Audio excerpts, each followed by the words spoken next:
खबर की ओर लिए चलते हैं। अमेरिका और ईरान के बीच समझौते के बावजूद पश्चिम एशिया में तनाव कम होता नहीं दिख रहा। हॉर्मुज जलडमरू मध्य की सुरक्षा, समुद्री हमलों और सैन्य मौजूदगी को लेकर दोनों देशों के बीच बयानबाजी तेज है। इसी बीच एक कार्गो जहाज पर हुए हमले ने क्षेत्र की सुरक्षा को लेकर नई चिंताएं खड़ी कर दी हैं। वहीं ईरान के परमाणु कार्यक्रम, अमेरिकी सैन्य ठिकानों और लेबनान को लेकर भी हालात अभी बेहद संवेदनशील बने हुए हैं। आइए आपको ताजा घटनाक्रम से जुड़ी एक रिपोर्ट दिखाते हैं और फिर इस पर अपने विशेषज्ञ मेहमान से हम चर्चा करेंगे।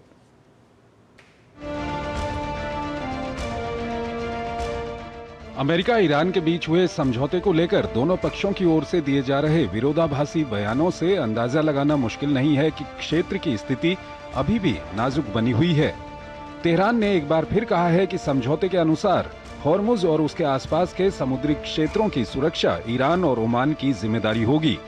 इसका मतलब है कि ईरान इस रणनीतिक जलमार्ग की सुरक्षा में बाहरी ताकतों की भूमिका को सीमित देखना चाहता है, लेकिन अमेरिका बार बार कह रहा है कि ईरान को किसी भी हालत में टोल वसूलने नहीं दिया जाएगा। उधर गुरुवार को हॉर्मुज में एक कार्गो शिप पर हमला हुआ है, जिसके बाद संयुक्त राष्ट्र की अंतर्राष्ट्रीय समुद्री संस्था ने जहाजों को सुरक्षा घेरे में निकालने का अपना अभियान रोक दिया है। इस महत्वपूर्ण व्यापारिक मार्ग में 11,000 नाविक फंसे हुए हैं। यह हमला तेहरान की उस चेतावनी के कुछ घंटों बाद हुआ जिसमें उसने जहाजों को बिना मंजूरी वाले रास्तों से न जाने के लिए कहा था। दावा किया जा रहा है कि ईरान ने इस जहाज पर गोलीबारी की है। दूसरी ओर ईरान की पर्शियन गल्फ स्ट्रेट अथॉरिटी ने कहा है कि उनके द्वारा तय किए गए रास्तों से बाहर चलने वाले जहाजों की सुरक्षा की उनकी कोई गारंटी नहीं होगी। जहाज ओमान के तट के पास था, तभी प्रोजेक्टाइल जहाज के दाहिने हिस्से से टकराया। वहीं ईरान ने अमेरिका और इजराइल के ईरान पर हुए हमलों में साथ देने वाले नेटो के सदस्य देशों को जवाबदेह ठहराने की मांग की है। ईरान के विदेश मंत्रालय के प्रवक्ता इस्माइल बकाई ने कहा है कि नेटो प्रमुख ने खुद माना है कि इटली और रोमानिया ने ईरान के खिलाफ सैन्य कार्रवाई में अमेरिका का साथ दिया था। हालांकि इटली की प्रधानमंत्री जॉर्जिया मेलोनी ने इसका खंडन करते हुए कहा है कि उनका देश ईरान के खिलाफ जंग का कभी हिस्सा नहीं रहा। ईरान आरोप लगाता रहा है कि अमेरिकी सैन्य मौजूदगी क्षेत्र की अस्थिरता और विभाजन का कारण बन रही है। ईरान अमेरिका से अपने सैन्य ठिकानों को हटाने की मांग कर रहा है। इस बीच मीडिया रिपोर्ट में दावा किया जा रहा है कि अमेरिका पश्चिम एशिया में अपनी सैन्य तैनाती की समीक्षा कर रहा है। सैटेलाइट तस्वीरों के आधार पर कहा गया है कि बहरीन स्थित एक प्रमुख नौसैनिक अड्डे में हुए नुकसान का स्तर अमेरिका द्वारा बताए जा रहे आंकड़ों की तुलना में कहीं अधिक है। कहा जा रहा है कि अमेरिका इन कुछ ठिकानों को पश्चिम की ओर ट्रांसफर कर सकता है। संभवतः यह स्थान इजराइल हो सकता है। वहीं IAEA प्रमुख ने एक बार फिर कहा है कि एजेंसी जल्द ही ईरान के परमाणु ठिकानों का निरीक्षण करेगी। उन्होंने कहा कि समझौते के तहत ईरान के परमाणु कार्यक्रम की निगरानी की जिम्मेदारी IAEA को मिली है। उधर लेबनान का मसला हल नहीं हो पा रहा है। ट्रंप की नसीहत के बावजूद इजराइल लेबनान से अपनी सेना बुलाने को तैयार नहीं है, जबकि हिजबुल्लाह ने भी साफ कर दिया है कि इजराइल को सभी कब्जाई गई जमीन से बिना किसी शर्त के पीछे हटना होगा। और आइए इस खबर पर ज्यादा बात करने के लिए हमारे साथ जुड़ रहे हैं प्रभुदयाल जी, फॉर्मर सीनियर डिप्लोमेट हैं, विदेशी मामलों के जानकार हैं। उनसे हम बातचीत करेंगे। प्रभुदयाल जी, बहुत बहुत स्वागत है आपका हमारे इस कार्यक्रम में। प्रभुदयाल जी, पहला सवाल ये है कि एक छोटी घटना हुई है, बड़े बड़े बयान आ रहे हैं और ये एक तरह की अनिश्चितता पैदा कर रहे हैं। क्या कुछ कहेंगे जो कुछ हो रहा है पिछले 2-3 दिन में, जो घटनाएं हुई हैं ईरान को लेकर के? देखिए, ये घटनाएं छोटी नहीं, क्योंकि अगर आप देखें, ये स्पष्ट तौर पर दर्शाती है कि जो यूएस इजराइल की लड़ाई है ईरान के साथ, वो अभी खत्म नहीं हुई है और जो शांति की स्थापना की गई थी वो बहुत ही नाजुक मोड़ पर पहुंची है। देखिए, दो बहुत बड़े बड़े कारण हैं जिनकी वजह से ये शांति बहुत मुश्किल हालात से गुजर रही है। एक तो जो इजराइल और हिजबुल्लाह के बीच में तनाव है लेबनान में, वो खत्म नहीं हो रहा है। इजराइल ने स्पष्ट कर दिया है कि वो अपने सिक्योरिटी जोन से नहीं हटेगा, चाहे वो लेबनान में हो, चाहे वो सीरिया में हो। और वो ये बार बार कह रहा है कि हम अपनी लड़ाई हिजबुल्लाह से जारी रखेंगे। ईरान ने कहा है कि लेबनान को अगर शांति के जोन में स्थापित नहीं किया गया तो ये जो पीस एग्रीमेंट है वो किसी काम का नहीं रह जाएगा। तो एक तो लेबनान को लेकर जो संकट पैदा हुआ, दूसरा जो स्ट्रेट ऑफ हॉर्मुज में हालात हैं वो बहुत ही नाजुक हैं। और अभी एक कार्गो शिप पे आज अटैक हुआ जो कि सिंगापुर का था, उसका नाम था एवर लवली, और ये कहा जा रहा है कि ईरान ने उस पर अटैक किया। और इन हालात की वजह से जो इंटरनेशनल मैरीटाइम ऑर्गेनाइजेशन एक मिशन जारी कर रहा था कि वो वहां से जो सेलर्स थे उनको हटाएगा, वो भी अब रोक दिया गया है। और 11,000 सैनिकों को स्टेट ऑफ हॉर्मुज के जरिए बाहर निकालना था, लेकिन अभी वो फंसे हुए हैं। तो एक तरफ तो ईरान की जो रेवोल्यूशनरी गार्ड है IRGC, वो ये कह रही है कि स्टेट ऑफ हॉर्मुज में उसी का कंट्रोल रहेगा ओमान के साथ।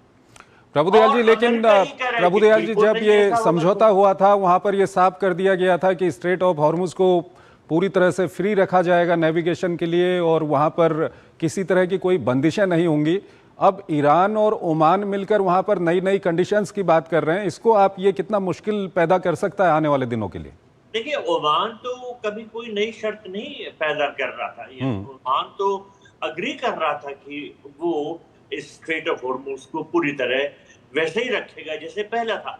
लेकिन ईरान जो है उसने कभी कभी ये स्पष्ट किया है कि जो अब उसने कंट्रोल स्थापित किया है स्ट्रेट ऑफ हॉर्मुज पे, वो उसे कायम रखना चाहेगा। और उसने ये भी कहा था कि अभी ये जो फ्री शिपिंग चल रही है ये सिर्फ 60 दिन के लिए है, और 60 दिन के बाद क्या होना है वो तय करेगा ईरान। बार बार ईरान ने कहा है कि जो भी अरेंजमेंट्स किए जाएंगे वो वैसे होंगे जो ईरान को मंजूर हो। और बार बार टोल भी चार्ज करने की बात है। अमेरिका ने यह कहा है कि वो किसी हालत में ईरान को टोल नहीं चार्ज करने देगा।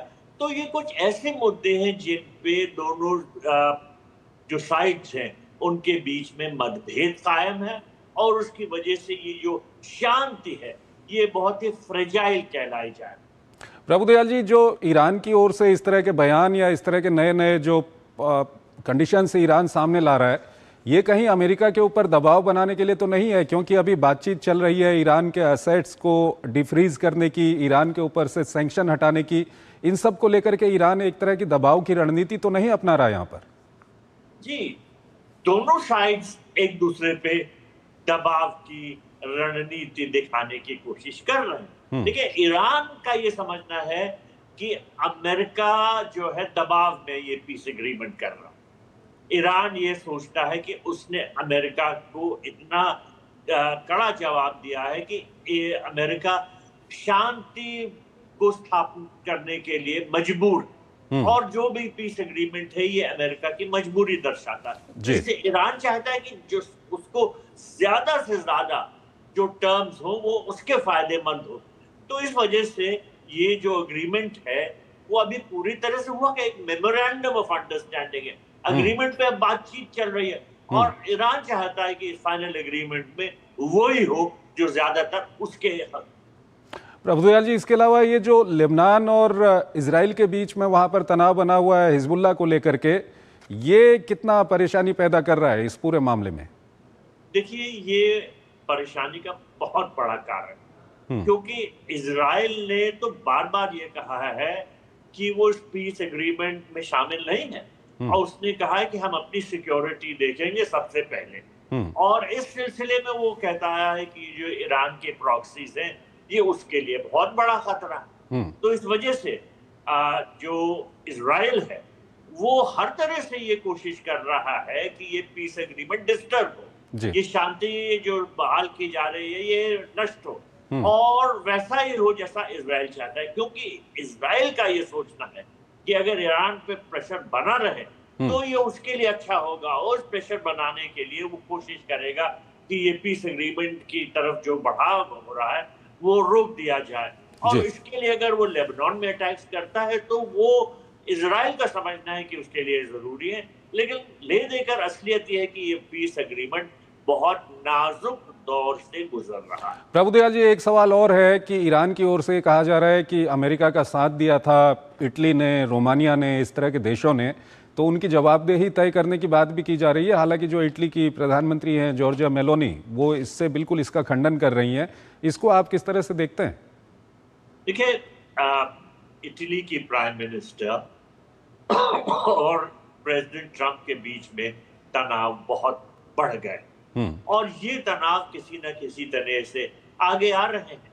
देखिए, ट्रंप साहब चाहते थे कि इटली के बेसिस यूज करें वो ईरान के अटैक्स के लिए। इटली ने उस पे अपनी रजामंदी नहीं दी। हम्म। इस वजह से ट्रंप में और जॉर्जिया मेलोनी में बहुत खटपट हो गई हम्म। और इतनी खटपट हो गई कि भी G7 के संबंध में ट्रंप साहब ने बड़े सख्त बयान दिए कि वो मेरे साथ फोटो लेना चाहती थे वगैरह, और मेलोनी ने उसका बड़ा सख्त जवाब दिया। तो ये टेंशन जो है वो हर तरह से बायलैटरल रिलेशंस में नजर आ रहे हैं। लेकिन इसी यहाँ पर तरह ईरान ईरान कह रहा है कि इटली ने अमेरिका का साथ दिया था, उसी का वो खंडन कर रही है। नहीं, क्योंकि कहाँ उनका साथ दिया। हम्म। अगर साथ दिया होता तो जॉर्जिया मेलोनी अमेरिका को अपने बेसिस इटली में जो है इटालियन बेसिस वो इस्तेमाल करने देती। हम्म। लेकिन उन्होंने ऐसा नहीं किया। उन्होंने अमेरिका को मना कर दिया जब अमेरिका चाहता था कि ये बेसिस का इस्तेमाल हो। तो अगर ईरान कह रहा है तो ये गलत बात है और ईरान हो सकता है कि यूरोपियन कंट्रीज पे दबाव डालने की कोशिश कर रहा है हम्म। कि वो अमेरिका का साथ ना दें इस पूरे पीस नेगोशिएशन के संदर्भ में और वो न्यूट्रल रहे। तो हो सकता है कि यूरोपियन कंट्रीज को न्यूट्रल रखने के लिए ईरान इस तरह के बयान दे रहा है। ठीक है।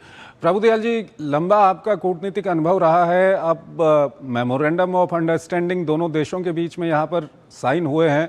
प्रेसिडेंट ट्रंप ने साइन किए हैं, ईरान के प्रेसिडेंट ने साइन किए हैं। अब जो समझौते के लिए एक बातचीत चल रही है, फाइनल समझौते के लिए, क्या लगता है आपको जिस तरह की ये सिचुएशन बनी हुई है, इसमें ये डिरेल हो जाएगा या कहीं ना कहीं एक समय के बाद जाके एक समझौता होगा, फाइनल समझौता? देखिए, मेमोरेंडम ऑफ अंडरस्टैंडिंग ने तो ये दर्शाया कि दोनों साइड बैठ के बात करें। जी। अब ये जो 60 दिन की जो बातचीत है ये बड़े मुश्किल दौर से जाएगी, क्योंकि जो कुछ ऐसे मसले हैं वो आसानी से हल नहीं होने वाले हैं। लेकिन फिर भी देखिए, ईरान को ये तो मानना ही पड़ेगा कि उसके न्यूक्लियर प्रोग्राम पे लगाम लगेगी। और अगर आईएईए इंस्पेक्टर्स आते हैं तो ये देखना होगा कि ईरान किस हद तक उनको एक्सेस देगा। क्या ईरान उनको सब साइट्स में जाने देगा? ईरान ने तो अब ये भी कहना शुरू कर दिया है कि बहुत से ऐसे न्यूक्लियर हमारे जो चीजें हैं, एनरिच्ड मटेरियल है, वो ऐसी जगह रखा गया अंडरग्राउंड जहां पर बॉम्बिंग से बहुत नुकसान हुआ और वहां पहुंचा नहीं जा सकता। तो ईरान अड़चने क्रिएट करेगा, लेकिन प्रेशर उस पर बना रहेगा कि वो न्यूक्लियर एनरिचमेंट प्रोग्राम को कंट्रोल करे और एनरिच्ड यूरेनियम को डाउन स्केल करे और अपना जो वेपन्स प्रोग्राम है पूरी तरह से गिव अप कर दे।